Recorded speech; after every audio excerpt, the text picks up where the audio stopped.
ABC7 News at 11 on your side. And we are in a sixth night of protest across the country as more people react to the death of George Floyd. These are live pictures from D.C. where hundreds of people are gathered. This is near the White House. We're going to have a live report from there in just a few moments. And as this night does go on, these protests are escalating even further. Live pictures right now where other protests are happening, even as curfews are going into place across the country. We know our curfew here in D.C. is 11 o'clock. Minneapolis has one. Miami has one. Los Angeles. These kinds of protests have been playing out in at least 24 cities across the country, both big and small. And that's a live picture from Atlanta. And in Alabama, protesters tried to knock down a Confederate statue in downtown Birmingham. This after a rally for George Floyd escalated. Much like we've seen here, police say protesters were not able to topple that statue, but they did do other damage in that park. Now, many of the protests in our area started out very peacefully. They were large, they were passionate, but they were peaceful.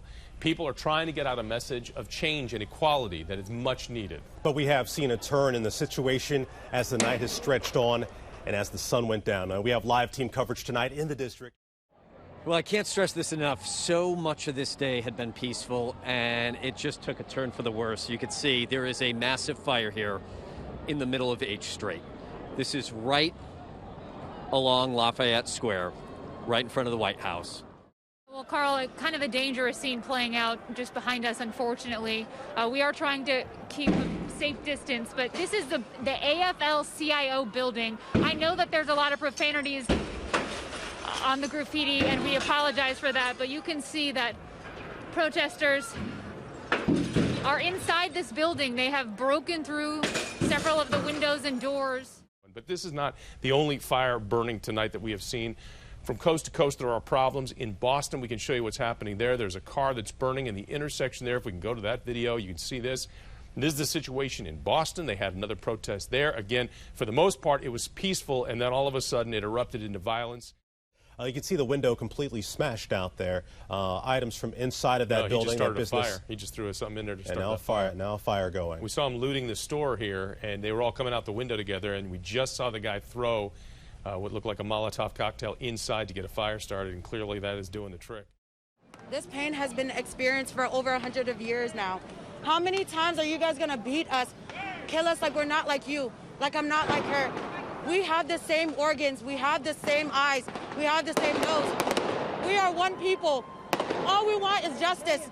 We just want to wake up in the morning and not worry about getting killed. Every day, African Americans are killed in this country, and these police officers get away with it. And is that justice? Is that fair? Is that freedom? Is this the country that we live in? The country that we work for? So they are moving from Lafayette Park here towards where we're standing at the corner of 16th and I. We're going to send it back to you right now because the police are telling us to move, and of course we want to always abide by what the police are asking. We'll check back in with you guys in just a bit here, but definitely a bit of a chaotic scene here near the corner of 16th and I. But you did hear that those folks speak very eloquently about the pain that's being felt right now in the African American community. Now, Governor Ralph Northam also declared a state of emergency across the Commonwealth. That's in response to the escalating violence that we've been seeing. That declaration allows the Commonwealth to mobilize resources, including the Virginia National Guard, if they are needed. And there are more than a dozen, I think it's closer to 24 cities across the country that have their National Guard ready to be activated. Some have already activated, some are on a 24-hour call list. It's one of those situations where they do not have the resources, some of these cities that are confronted now with these kinds of protests. And the fear for many business owners that their businesses are going to be broken into and looted, that's what we're now seeing in Friendship Heights. ABC7's Kevin Lewis is there where CVS just got broken into and looted. Kevin? I'm Kevin Lewis in Friendship Heights, where there is active looting going on both the Maryland and D.C. side. Last night there was some looting here, but minimal. Today there is at least a crowd of 100 people. Heavy police presence from both Montgomery County and D.C. police. I watched as a crowd, easily numbering 50, broke into a CVS pharmacy through a window. And we just saw 2 fire trucks go by, and I want to show you why. Well, it looks like they maybe went over to the building where Heather was that caught fire earlier. But you could see one car in flames right now, a couple other cars damaged. One was already burned a little bit further down the road there. Well, this morning, protest overnight. It's leaving a trail of destruction across the district, and these started out peaceful. Then once again, it took a turn. Now, this was all sparked by the death of George Floyd in Minneapolis 1 week ago today. The officer charged in his death was supposed to appear in court today, but that has been postponed. Of course, we have team coverage this morning, bringing you the latest here from around the country as well. So let's get to Good Morning Washington's John Gonzalez, who's live in Northwest Washington. Hey, John. Robert, good morning. We've been driving around D.C. and seen so much damage stemming from the George Floyd protests last night in our city. Take a look. We are now in Chinatown. This is a Walgreens that was destroyed and ransacked. You can see the cash registers left empty there on the counter. The president complaining it's time for states to do more. Boiling over into now nightly events, protest often sparking riots, police departments strained. 24 states have called in the National Guard, and in the president's own city, Washington, D.C., his calls for law and order have meant little.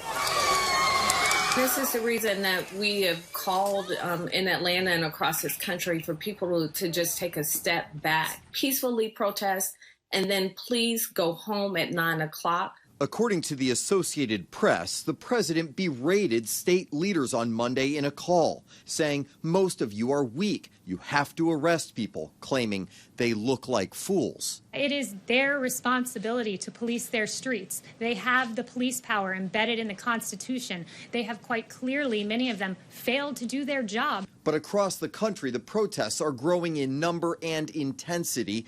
And as a result, more mayors, in hopes of quelling them, are instituting curfews too. And on top of obvious danger, there's a less visible one, but also of concern. We're still in the middle of a pandemic. You who are out there peacefully protesting, again, if you're starting to get symptoms of COVID-19, please isolate. And governors saying there has to be more to it than just rage. It's not enough to come out and say, I'm angry, I'm frustrated. And you want what done? You need the answer. But of course, here in Washington, D.C., which saw almost 100 arrests last night and plenty of damage, the mayor now changing the curfew, saying it will be 7 p.m. tonight as opposed to the 11 p.m. that they had last night, saying that people need to be part of the solution, not part of the destruction. Now at 6 o'clock. I'm ordering another curfew in Washington, D.C. We are not done making arrests. The clock ticking fast on anyone out of D.C. streets at this hour. ABC7 live team coverage continues of protests across the DMV. Anger over the death of George Floyd still running high. Also tonight, unemployment benefits stuck in the system for months. We've waited as long as we can. People running out of time, reaching out to 7 on your side. Bills don't stop. The I-Team has answers on why you're not getting paid. ABC7 News at 6 starts now.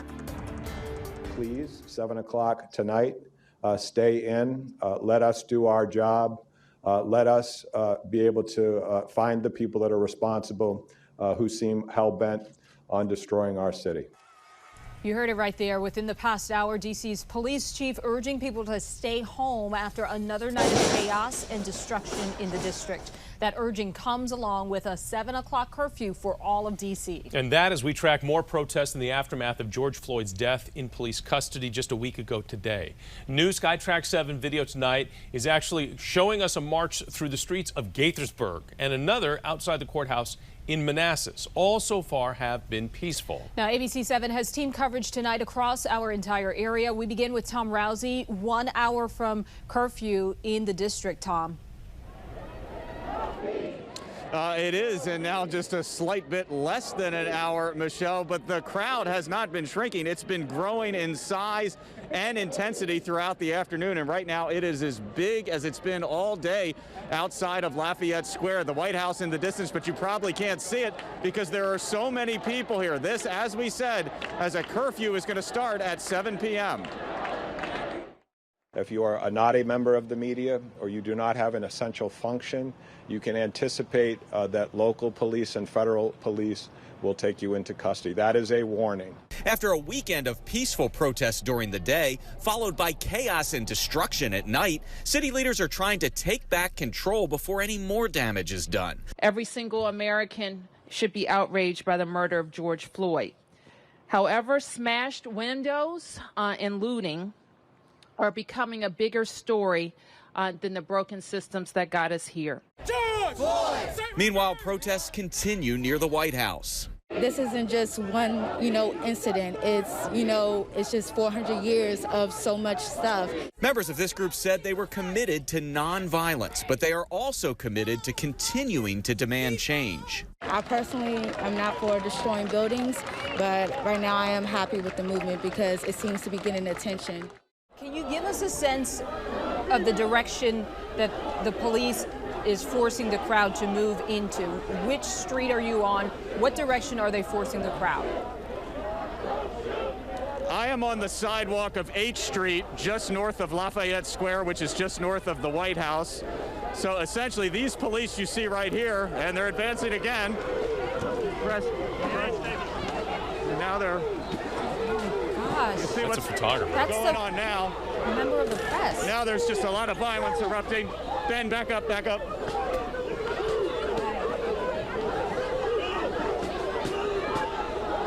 All right, I don't know. Tear gas everywhere. We're going to get off to the side here. Tom, please get to a safe space. Yes, we've seen folks even with cameras being shoved and pushed. It's interesting, too, because there has been so much patience on the part of police and Secret Service who have been really guarding the White House. We've seen them being confronted. We've seen them being taunted. We've seen them, taking bricks and bottles being thrown at them. Clearly now they're doing something ahead of the presidential speech. Again, the president was supposed to come out at 6:55. We do understand that the president is going to be outside delivering that speech, not inside, not in the hall, not in the Oval Office. He's outside in the garden. He'll be delivering that speech. Perhaps this is a way for security to push the protesters away from the White House as a security measure. And there's tear gas again. And they've been taunted, and they have shown a great deal of restraint. Obviously, this is much different. This is something we have not seen, where they're now taking, they're on the Guys, I'm trying to get behind your line. They're on the offense now, pushing they're maybe corralling the protesters in a direction where they can better deal with it. All right. Watch out, watch out. A lot of members of the media, by the way, have been targeted as well, shot with non-lethal weapons, the rubber bullets. We've seen that literally being aimed at them. It says press. They have their credentials out. They have their cameras. They identify themselves, and still they were being shot with rubber bullets. It just doesn't seem, and these are different cities. It hasn't necessarily happened here in D.C., but we've seen that around the country. It's just... All right, you guys can come to me again if you need to. Tom, you're live. Talk to us. Tom, you're up. Hey guys. Hey, Ben, come back here a second.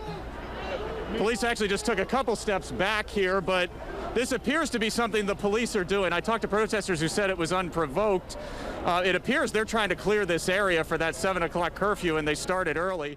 They had, I believe, 88 arrests last night. Hey, Heather, hang on one second. The president is stepping up to the microphone.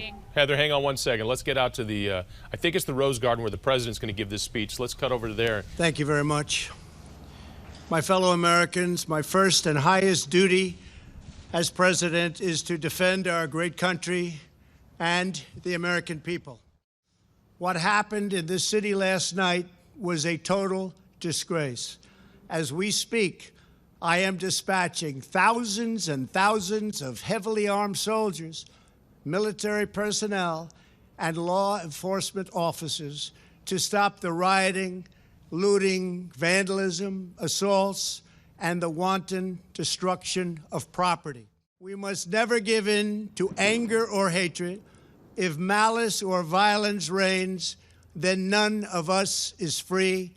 I take these actions today with firm resolve and with a true and passionate love for our country. By far, our greatest days lie ahead.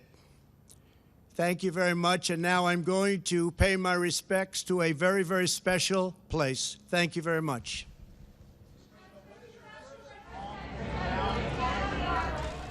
And with that, President Trump just declaring that there is going to be a much swifter action taken to clean up the streets, clear the streets of not necessarily the protesters, but some of the violence that we have seen afterwards with the looting and the arson and the I think if it's in walking distance, he may just be going across the street to the Church of the Presidents, which is St. John's, which is his church, which has been, presidents in the past all the way to way back to Adams. Right behind him is Attorney General Barr, so he is walking. This could be another sign of, as you mentioned, him showing that he feels safe. There were reports over the weekend that he had to go down into a bunker because of what was happening, the protests that were unfolding. He was rushed into there, and that was something that hadn't been done since 9/11. So let's see where the president is going. We apologize for the camera that's shaking around. That's just a camera that's staying live on the air while it's running with the president. So hats off to them, but we're getting an idea of what's happening here now. Let's listen in.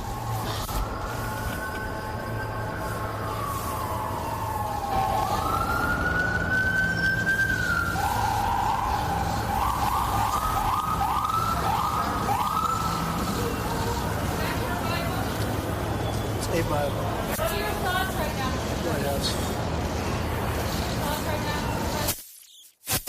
We have a great country.